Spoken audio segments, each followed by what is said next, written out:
From the Library of Congress in Washington, D.C.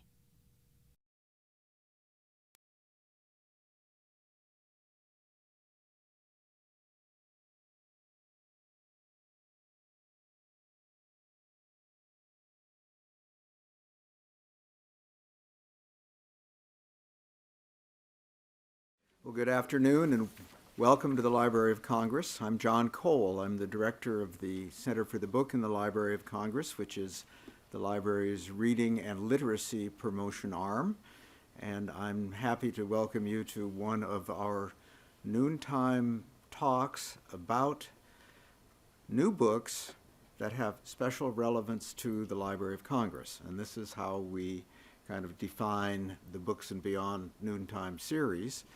The Center for the Book itself promotes books and reading not only here in these talks, but also through the National Book Festival. How many people here were at last weekend's, or was it 2 weekends ago? The National 2 weekends ago National Book Festival, which this year moved to the Convention Center for the first time with pretty good results. And so we're evaluating that, and the book festival itself is certainly a going concern. And I'm hoping that we can remain in the Convention Center, as a matter of fact. We also have state centers for the books in all states, which are hosted by different kinds of institutions, but wherever they are and however they're hosted, their job is to stimulate public interest in books and reading and literacy in libraries in their states. All of our Books and Beyond talks here at the Library of Congress are filmed for the library's website.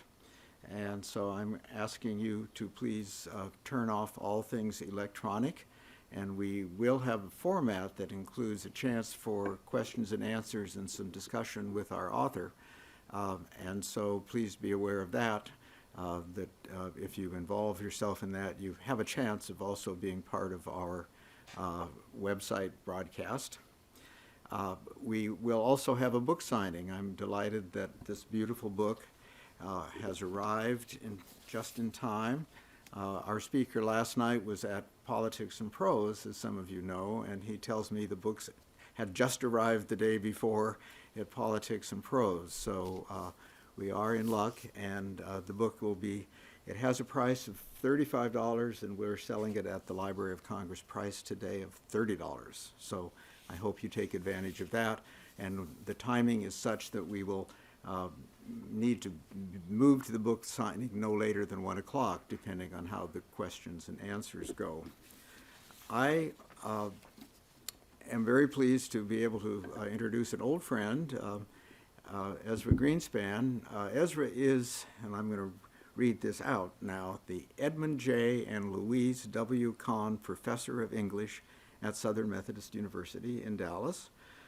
He holds a PhD from Brown University, and when we first met, Ezra was teaching at the University of South Carolina, and the vehicle through which we've known each other is the organization called SHARP that many of you, I hope, know about or hope you are members. SHARP stands for the Society for the History of Authorship, Reading, and Publishing. And that Ezra came to the 2 SHARP meetings that the Center for the Book has hosted at the Library of Congress.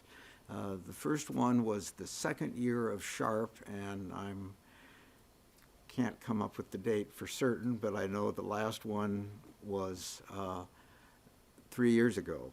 And here in Washington, when we collaborated with a number of other organizations and had more than 250 scholars who were interested in the history of books, libraries, and the history of reading.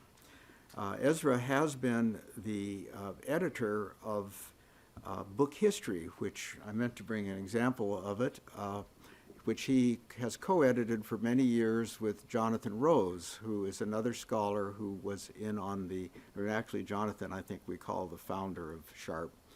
And it's a remarkable international organization that really has come a long ways in promoting the history of books and the history of print culture. And Ezra will be giving another talk this afternoon to our Mid-Atlantic group that is in charge of book culture, or not in charge of, but studies book culture, and that talk will, a little bit more on the archival side of things, will be at 4 o'clock held in the Kluge Center. Ezra is, among other things, a Whitman scholar who in 1990 published Walt Whitman and the American Reader, and in the year 2000 he published a biography of the publisher George Palmer Putnam, which was always of interest to me because Herbert Putnam, who was the Librarian of Congress from 1899 until 1939, was George Palmer Putnam's sons, one of his sons, right, Ezra? But Ezra is on to a very exciting topic that he's going to share with us today. He's done some pioneering research on the important and versatile 19th century author, writer, William Wells Brown, and it's my pleasure now to present to you Ezra Greenspan. Ezra, let's give him a hand. And we'll sit right here. Thank you, John. It's a delight to be back at the Library of Congress. Those two books that John mentioned, the books on Whitman and G.P. Putnam, were Library of Congress books. They could not have been done had the spectacular collections of this library not been available. I'm not going to say this in a sour way, don't misunderstand me, but one can't write a biography, by contrast, of William Wells Brown by relying on the Library of Congress. We have a number of his books here, but Brown, like most African-American figures pre-20th century, is elusive, hard to find, difficult to track down, and in part, the lack of a central archive was really the central problem. There are other problems as well, but that was a crucial one. That's just by way of preface. If I have time, I'm going to circle back to Washington and give you William Wells Brown's view of Washington from the 1850s, before the Civil War. But I'm very happy to be here. The Center of the Book is a wonderful institution. I really feel at home coming back here. I'm going to read fairly formally for, I think, about 10 minutes, and then more loosely get to a slide presentation, which I think is the more interesting part. But there's a little bit of work that needs to be done, and I can do it more effectively if I read from script. When we talk about the lives of great American writers, Franklin, master of the press, offspring of the Platonic conception of himself, father of the city that he adopted before it adopted him as patron saint, Whitman, son of a broken family, 6th grade education, master of self-promotion, incarnation of the body electric, Melville, another 6th grade dropout, wandering sailor, no show at Harvard or Yale College, but graduate of the School of Wales, Dickinson, daughter of difference who rose to no man's requirements, mistress of self-reliance, the only kangaroo among the beauty, Thoreau, bachelor of nature, enemy of conformity, lover of himself, Twain, riverboat pilot, Confederate Yankee, self-educated with a major in humor and a minor in contrariness. We think of lives that were unprecedented, unpredictable, unscripted. Yet, outlandish as these lives are, none can quite compare with the life of William Wells Brown for sheer implausibility. Brown was the master of the implausible. For the full account, I invite you to read the 600-page biography, but for today's purpose, you need only an introductory sketch. William, as he was known in his earliest years, we don't even know his familiar name, Bill, Billy, Will, Willie, we don't know, was born in 1814, this is his bicentennial, but raised on the Missouri frontier on a farm in an area associated with Daniel Boone. He was really raised in Boone country. He spent his teens rented out as a contract laborer in St. Louis, working chiefly and most memorably on the first generation of Mississippi and Missouri River steamboats. Miserably unhappy, especially as his family members were sold off one by one, Brown staged 3 escapes from his masters during his St. Louis years. On the 3rd attempt, initiated as he disembarked his master's steamboat at the public landing in Cincinnati on New Year's Day, 1834, he finally gained his freedom and ran northeastward across Ohio towards Lake Erie. Illiterate, in all likelihood, certainly functionally illiterate and innumerate at the time of his escape, he quickly made himself over into a new man after settling in Cleveland and later Buffalo, where he used his unschooled, hard-earned literacy to make himself, over the next 5 decades, the most prolific, pioneering, and accomplished African-American writer and multimedia figure of the 19th century. His many books include the first known African-American novel, published play, European travel book, history of black military service in the Civil War, and anti-slavery songbook. His fugitive slave narrative is one of the seminal works in the genre.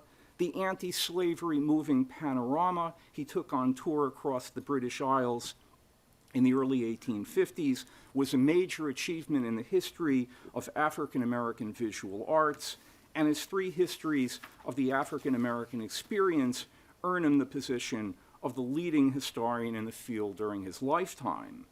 Although we may today see him as the first African-American literary professional, he actually led a high-profile, multidimensional professional life as a public speaker, anti-slavery and civil rights activist, temperance reformer, and medical doctor.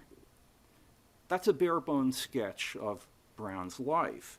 The plan of this talk, however, is to focus not on the life, but on the reconstruction of the life as a biographical project. To do that, I want to take you behind the scenes on a biographical journey. Writing biography is always a journey. Sometimes it's a multiple-stage journey. And this one occurred through selected archives. For my purposes, in search of a major writer and social activist who disappeared largely from public view for a century after his death in 1884. So this project was, at least in part, a project of recovery, specifically about Brown in its larger dimensions, because I tried to write Brown into the larger American context. His life demands that. It's too big and too seminal and important not to be treated that way. And so it was a recovery project on a fairly large scale, not to say that there hasn't been a great deal of work done on many of the topics that I work on, but to bring Brown to the center, to my mind, was an absolutely crucial part of the project. The fundamental research question concerning William Wells Brown is, how does one access his life? How do you get at him? Even to recent literary and cultural historians, Brown has proven one of the most elusive figures in the entire field of American literature. As 2 of the leading 21st century scholars of African American literature, Anne DeSille and John Ernest, have posed the question, where in the world is William Wells Brown? There's no easy answer because there's no central archive. There virtually never is for members of any pre-20th century minority groups. The standard sources biographers work with, personal libraries, manuscripts, letters, albums, scrapbooks, memorabilia, almost never exist. Not even for Brown, author of numerous books that were widely reviewed, frequently reprinted, and whose name was frequently in the news. As a younger man, 5 years less senior than I am today, I initially had high hopes of finding ample new documentation. I was young and naive. after 5 years of diligent work, I've not found a single family letter written to or by Brown, or with one exception, to or by any other member of his family. And actually, there are 3 different families that Brown had over the course of his lifetime. That's part of the personal story, which I'm not going to be talking about today.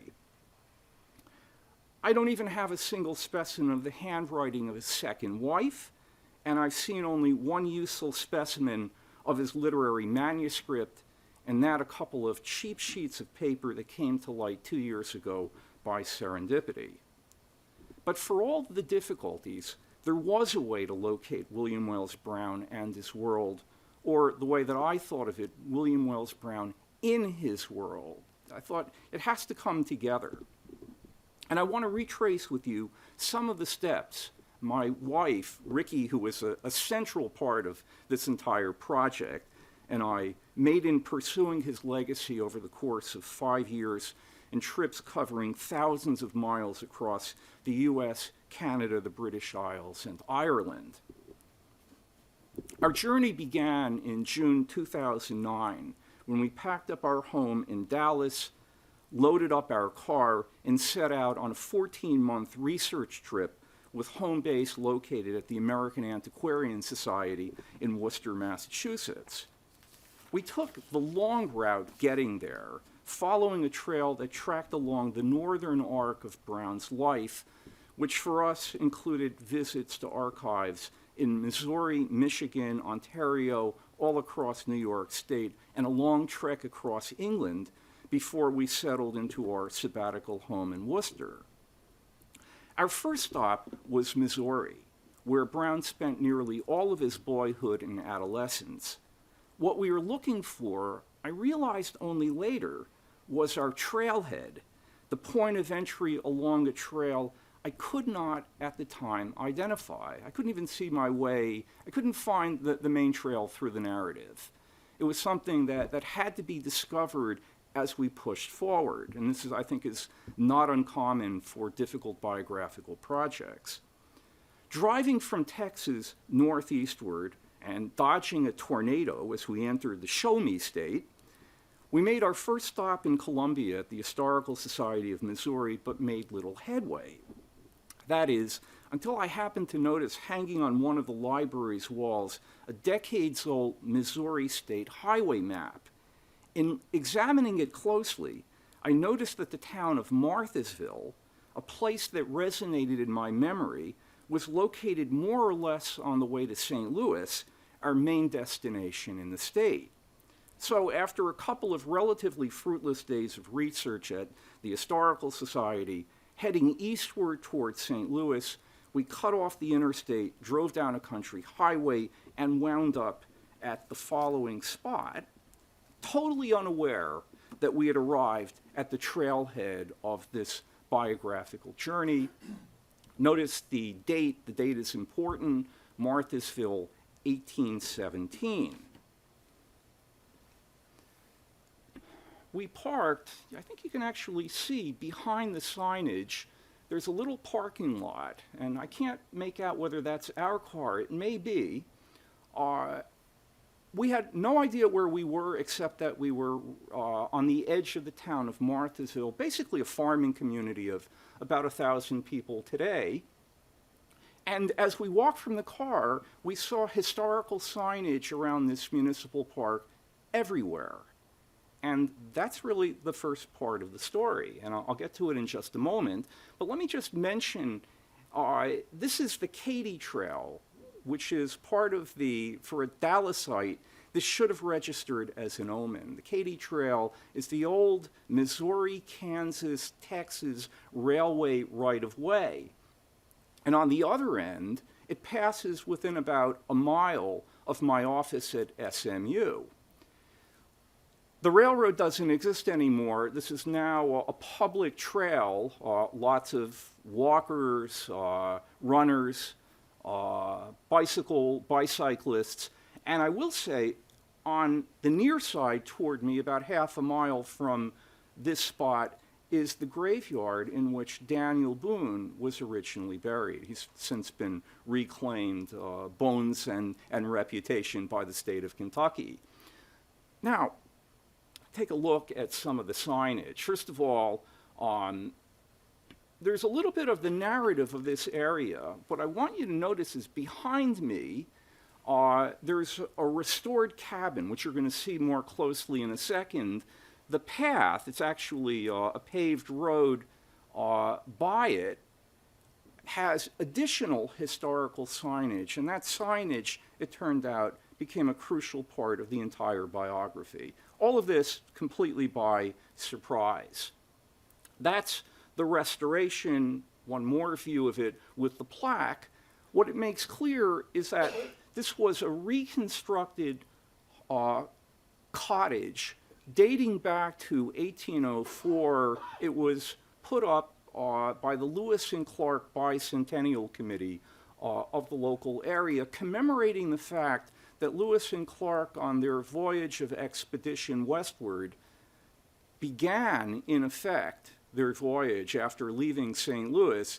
They came to this particular town before it really had entered its American phase. And here is one of the historical signs right by the cottage, and it gives the history of this area going back to the French period. Remember, it enters the U.S. as part of the of Jefferson's Louisiana Purchase in 1803. Previous to that, it was French-speaking. The name of it was La Charrette. By the time Lewis and Clark got there, it was Charrette Village. And the sign gives the early history. So light bulb number one went off in my head. This is Lewis and Clark territory. This is a story about the westward frontier, about manifest destiny in the next generation.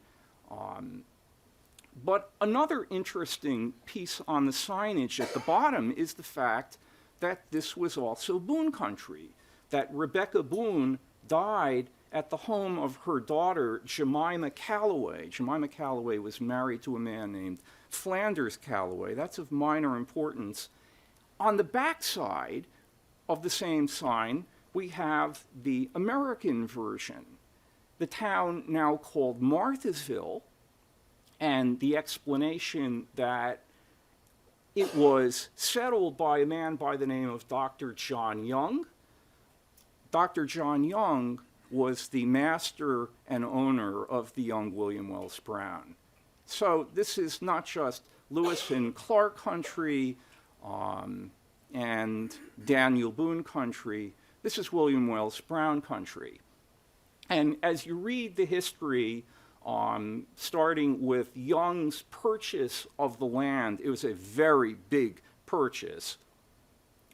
The death of Daniel Boone at the home of his brother-in-law, his son and sister-in-law, Young's sale of the land in 1826.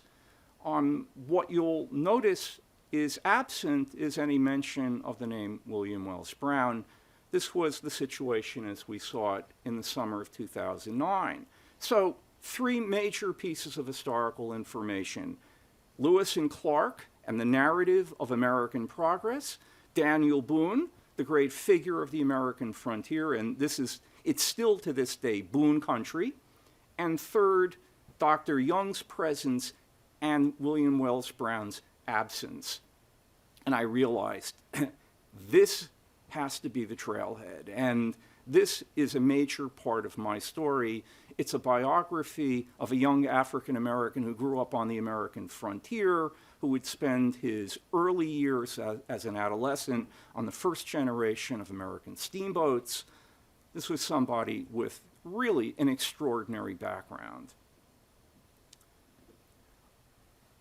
I don't know if you can read it all the way in the back, but here's another really interesting little piece of information. The red arrow is pointing to the information. It says Charrette Village, adjoining the land of Flanders Callaway and James Bryant. I think Bryant is a misprint for Brian, who was the son-in-law of Daniel Boone, but more to the point, Flanders Callaway was Boone's son-in-law.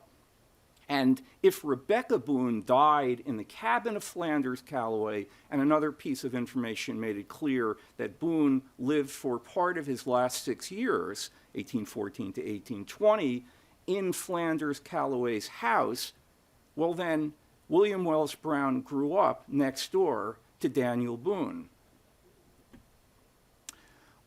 I looked hard for physical evidence of what that area looked like. Of course, the most wonderful but non-existent photograph would have been a likeness of the young cabin. But this is Flanders Callaway's homestead. No date, I don't know when it was taken. It looks to me to be 19th century, but this would be very close. Young's house would have been much larger and much fancier. A year later, Ricky and I, after a year or 8 or 9 months in Worcester, on our drive back to Dallas, we're now in the summer of 2010, decided that we would come back via the southern route.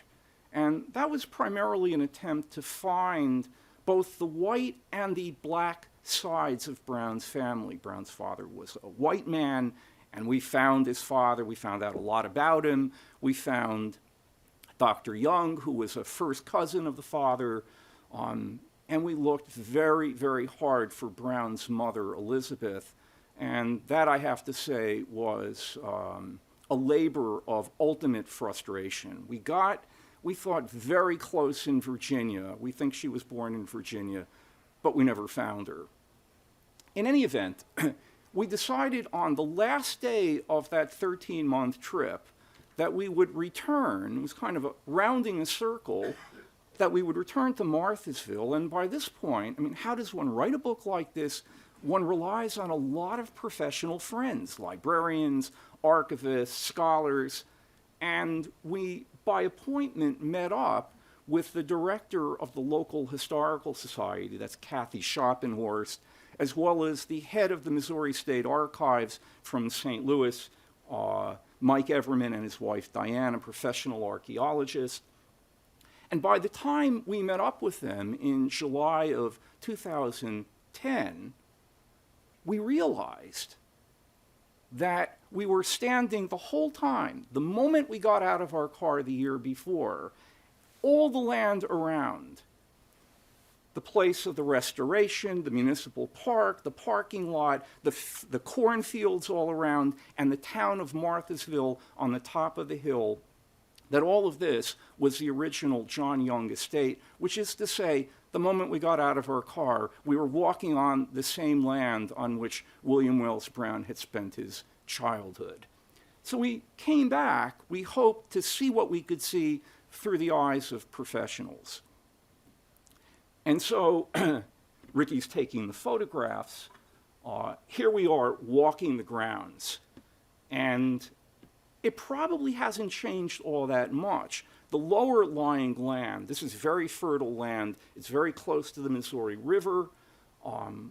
Midsummer, lots of corn growing. So we walked the land looking for marks, like survey marks, of the original plot. Here we are further along, and I'm afraid not much really to see.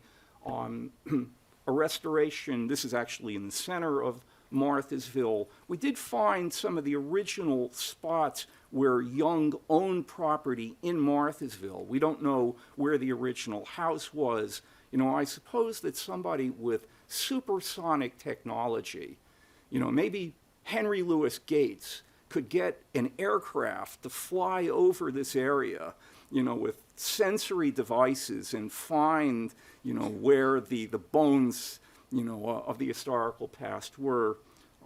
We did this, you know, the hard way. And just to update the historical narrative, because we are talking about one of the pioneers of African American history, 4 years later, I think thanks to Kathy Schoppenhorst, they've put up a new sign. This went up in the last 4 months. Sorry, it's not a very good photograph, but finally, in the year of his bicentennial, William Wells Brown has entered the official narrative of Marthasville and Missouri history. I'm going to skip over a segment.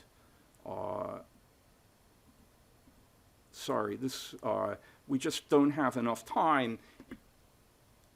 I want to talk a little bit about archives.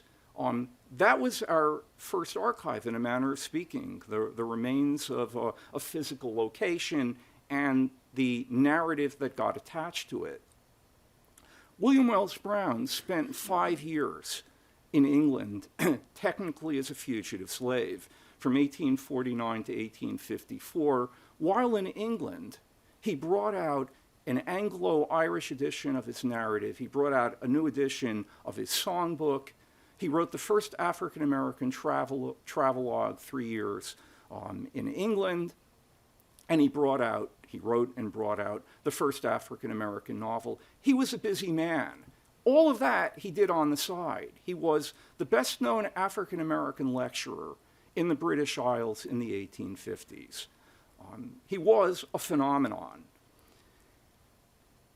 The reason he went in the beginning, besides his sheer interest in spreading his wings, was that even though a non-citizen, technically a non-person in the United States, he was an official delegate to the Third International Peace Congress meeting in Paris, France.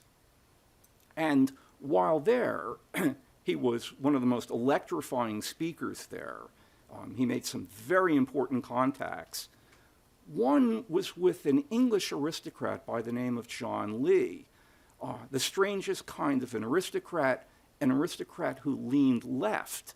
And Lee, who was, by the way, a cousin of the Lees of Virginia, including Robert E. Lee, took a quick interest in Brown and invited him, when they got back to England, as well as some of the other delegates, to come visit at his country estate about an hour north of London.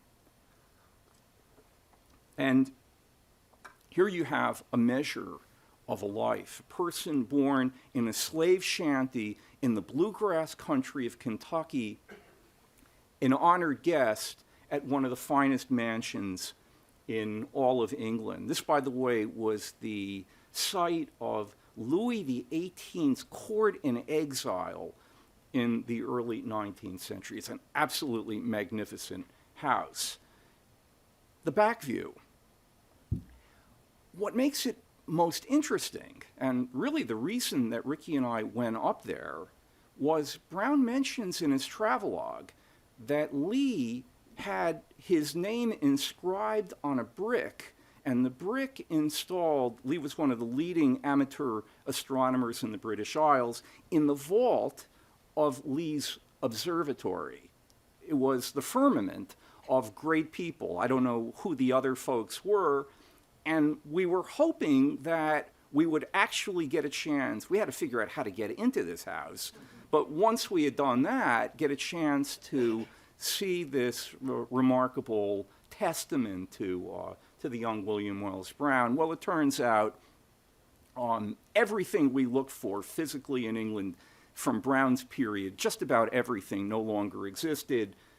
This great house suffered a major fire in the early 1960s. They restored it, but they had no reason to restore the observatory, so that part was gone. We figured, though, it would have been the corner that abuts outward on this side, on the left side.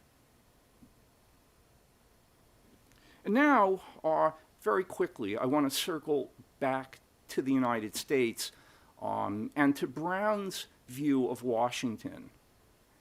And as I said, it's not an entirely happy view of our nation's capital in the 1850s.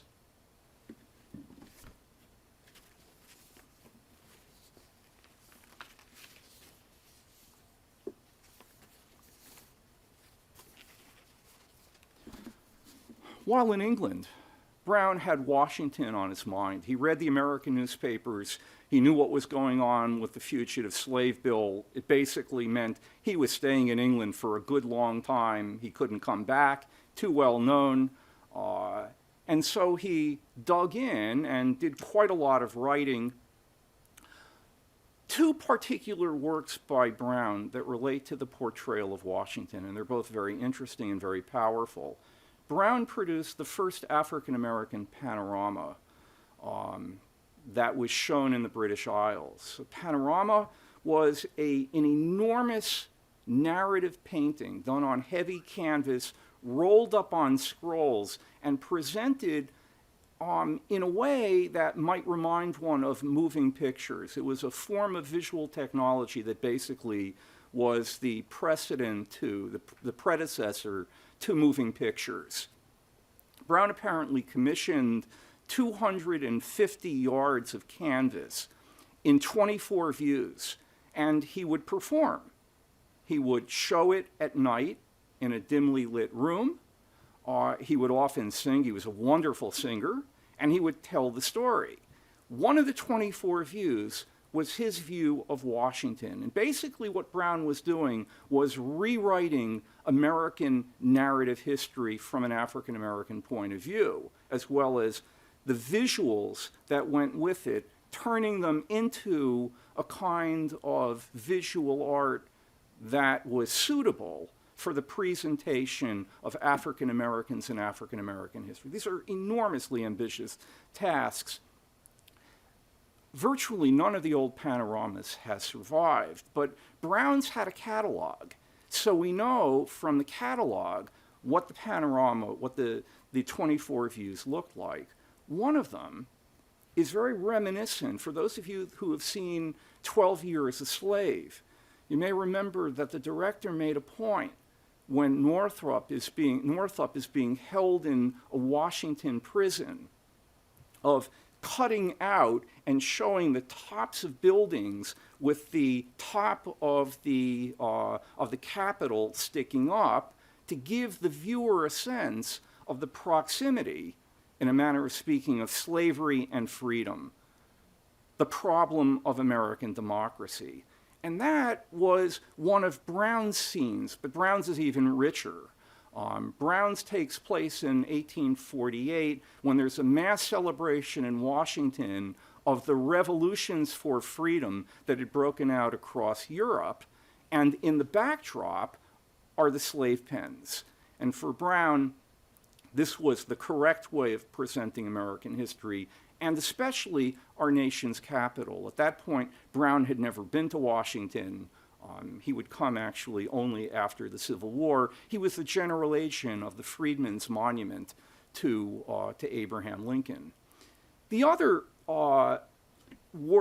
visual work that Brown produced, this may be familiar to at least a few of you, is the famous illustration from his novel Clotel. Clotel, the story, the fictitious, but not entirely inaccurate story of the slave daughter of Thomas Jefferson and Jefferson's slave girl, Sally. At the end of the story, Clotel returns to rescue her daughter held in Virginia, is recaptured, sent off to Washington to be held in a slave pen until she can be transported back to her master in Mississippi, escapes the slave pens, runs across Washington, and is running across the long bridge from Washington to Alexandria. She's cut off on both ends, and in desperation, as this illustration shows, jumps to her death. For William Wells Brown, historian of America and the African American experience, Washington, D.C. was the nub of the problem. And from his perspective, remember he's still in London, unable to get back to the United States, this was the situation in the United States through the 1850s. And perhaps I should close on a more hopeful note. As I mentioned, after the Civil War, Brown would come to Washington for the first time, and he was, I think it was in 1867, He came to Washington, Maryland, and Virginia. He met officials, he took in the city, he met the African-American community, and he went out into the country to meet the real people, his people, the people he'd grown up with, for the most part, in Missouri. And he came away enormously optimistic. And as general agent of the Freedmen's Memorial to Lincoln, thought this was the proper way that we can pay respect to the great emancipator. That actually was a project that had a very complicated history. But Brown eventually came around to seeing Washington, as we say today, is Washington the problem or the solution? William Wells Brown would say, yes and yes.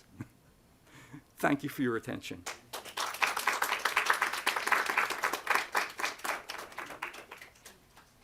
Time for a few questions, Ezra. Do you want to just repeat that? Yes. So how did you,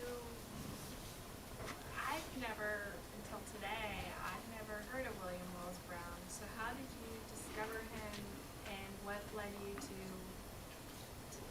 take on this task of, uncovering his life and trying to put together these little bits of information to put his story together? Can you repeat And the thank you question? so much for doing so. This is a question I've been asked many times as I was working on the project. Why write a biography of Brown? And, I think the way you're posing the question leads to part of the answer, that this was a life story that needed to be written. This was an absolutely amazing life. In one sense, Brown was the most inventive, cultural, creative figure in the United States in the 19th century. And I'm a lover of Whitman. I've put in a lot of time on Whitman. But Brown did more things in more ways. And that's part of the answer also. I knew of Brown as the author of Clotel. American lit scholars have known about Clotel for a long time. When I read his play, his historic play, The Escape, I was absolutely stunned. It was, to my mind, to my sense, immediately one of the best American plays of the 19th century, and almost totally unknown and almost totally unstaged, except when, in his own life, Brown took it on the road and did one-man recitations of all the roles, all the white roles, all the black roles. So I thought, all these works by one person, a narrative of a life, one of the most amazing lives of the 19th century. And, you always have to ask yourself, is this something that I can do? Does it fit my skill set? And then I guess the final ingredient was his sensibility spoke to my sensibility. In a basic way, I get Brown. As far as his writing was concerned, what degree of formal education, if any, did he have? Was he self-educated? Right, no formal education. We think he was functionally illiterate when he escaped at the age of 19. So by our standards, when our kids are off in college, Brown could not read or write. I'm going to be in Lexington, Kentucky next week. Lexington believes that Brown was born there. That's unfortunately not correct. Close, but not correct. And I'm going to be speaking at a number of high schools. And I think one of the things I want to say to the kids is, everybody here reads and writes. You have prospects, but Brown, by contrast, like the vast majority of American slaves, was illiterate, and in spite of a prodigious intelligence, extraordinary capacities, he was a victim of slavery, and in many regards a typical victim. And so part of the question for me as a biographer, once he escaped, was how did he educate himself? How did he get educated? And there's no real evidence. You have to make a lot of guesses And the answer that I came up with, which I'm pretty happy about until the negative criticism starts coming in, I may have to rethink this, but I think two things happened. Part of it was self-education. This was a young man just bursting with creative energies, and he wanted to learn. And he had that inner spirit. But the other part, which I think was actually also typical among African Americans freed or self-freed from slavery, was he was educated by the community, the people around him. And there actually is one tiny piece of evidence that Brown was taught in part by his wife. He married a young woman in Cleveland within 6 months or 8 months of his escape. And I think it was a communal enterprise, common, that African Americans helped one another in many ways, but one chief way was to become educated. And so I did look for things like, I looked up every African American in the city of Cleveland. There were only 50 or 60 when Brown got there in 1834, and looked for philanthropic self-help organizations in Cleveland. And in fact, African Americans were trying to start a school. So I think the story is partially one of individual initiative, and the other is communal responsibility. Thank you. I have a quick question for you about the archival sources that you used. Were there a lot? What did you find, and where were they located? Were they in Kentucky? Were they in Ohio? Because it sounds like there wasn't a lot of traces left to find. They're never enough, first of all. That's just the way it is. About the questions about the archival sources, how ample they were and where they were to be found, because there were no central archives, and because Brown presumably, this was an important research question, what happened to Brown's archive? Brown was one of the best read African Americans in the United States. He read prodigiously. He must have had a large library at home. He was a professional writer for 40 years. He went from book to book, and he updated them, which meant that he was probably using earlier editions as manuscript copies. He had a prodigious correspondence. He was well known, lots of friends, interesting friends. What happened to it all? And the answer is, we don't know.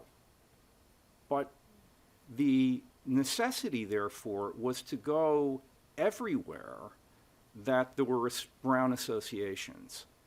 Also to research his friends and colleagues.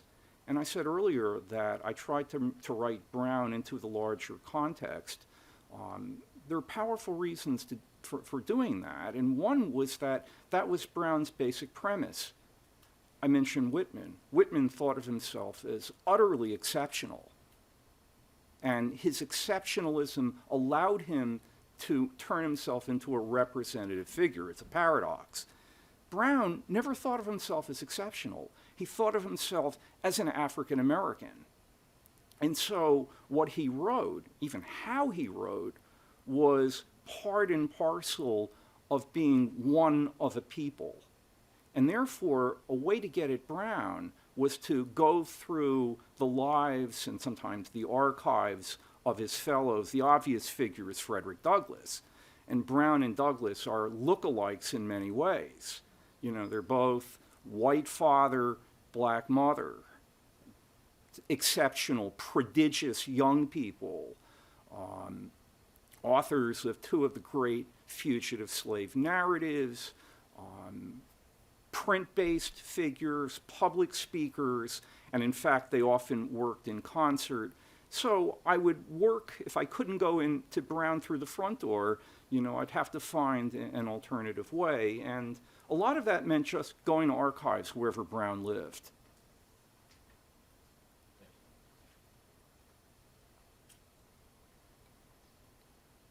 How about the Douglas papers? I mean, did you find much in the way of correspondence? Well, we are at the Library of Congress, and the great archive in the field is the Frederick Douglass papers.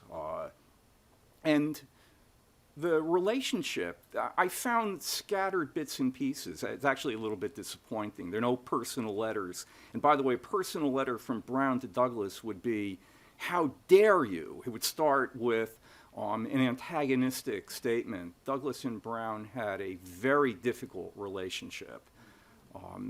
In some ways, it shouldn't be surprising. These are big men, and when big men or big people get into a room, there's just not enough oxygen to supply two major breathing apparatuses. But there were professional connections. Brown probably began his European travelogue as a series of letters that were written first to the North Star, Frederick Douglass's paper, and then when that switched over to the paper called Frederick Douglass's paper, they were in a professional relationship.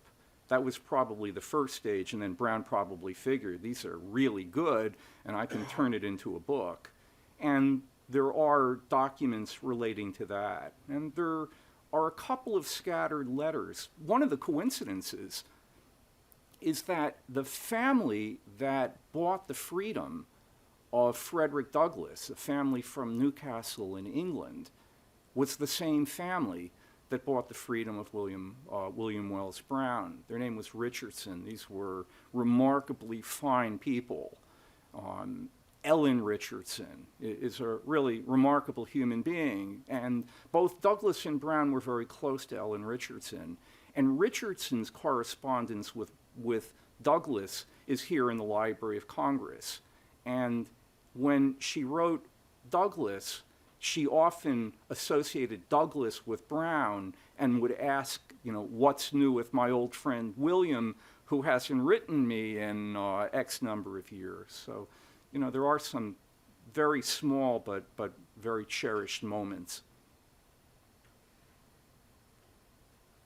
Any other questions? Let me ask one more, and then we'll do the book signing. When I saw Ezra earlier today, of course, I was thinking, and I'm telling him now, that a number of people who are here are associated with the Daniel Murray connection with the Library of Congress, which is the name of our staff association. And so I had to ask Ezra a little bit about Daniel Murray, and the original book I had was the publisher's advance copy, and I just got it yesterday, and I hadn't looked, it had no index, and so I looked today, and there was something about Daniel Murray in your book. Do you want to say just a few words about Murray and his significance, and a little bit about, do you think they ever met? I don't think Brown died in 1884. No, they too early, but this really raises the question. For me, Murray was a way of finding a central figure in the history of the reputation of African American literature and culture. And of course, the date of the Paris Exposition, 1900, was very nice. I said in my introduction that Brown's reputation faded virtually into obscurity after his death in the 1880s, and the reason was Jim Crow. That's an overstatement. Brown's reputation remained alive in the black community. And Daniel Murray was very much aware of Brown and Brown's peers. This was an amazing generation. Brown, Jacobs, Tubman, Garnett, Delaney. One can go on, and they're all born within 5 years of each other. And it's the same generation that gives us Melville, Hawthorne, Whitman, and one can go on. We know what happened to the reputation of white writers, that they became canonized. For me, Daniel Murray was a way of trying to figure out what official status did African Americans have as Jim Crow was taking over the American North and the American South. The Library of Congress was a bit of an asylum, a haven from much of that. In any event, I wanted to know what books did Murray take over? You know, what African American monuments were going to be put on display. And remember, the idea was to put them on display in 2 national capitals, in France, and then bring them back to the Library of Congress and put them on display in Washington. For the exhibition of 1901? 1900, the 1900, Exposition, the great right. French exposition, one of the world's greatest World's Fairs. And he took 5 titles by Brown. Brown had written over a dozen books. And this was interesting too. What part of the African American experience did Murray want to present in Paris? And interestingly, he did not take many fugitive slave narratives, for example. I don't believe he took Douglas's. I'd have to check that. He certainly didn't take Brown's. He did take Harriet Jacobs, but he didn't know Harriet Jacobs' real name. But that was a moment where people like Du Bois and Callaway and Murray thought, this is our opportunity. And unfortunately, it was a very short-lived moment of brilliance. And, you know, as far as I know, Murray's collection didn't even come back to the Library of Congress whole. Part of it is now at Howard, for example. Well, that's true, and I was telling Ezra, one of my first jobs when I came to the Library of Congress was to sort out, and I was an intern before the Center for the Book was created and interested in collection development, and I was asked to help sort out what was then called the Colored Author Collection that was the leftover part of the Murray collection and with these labels across them.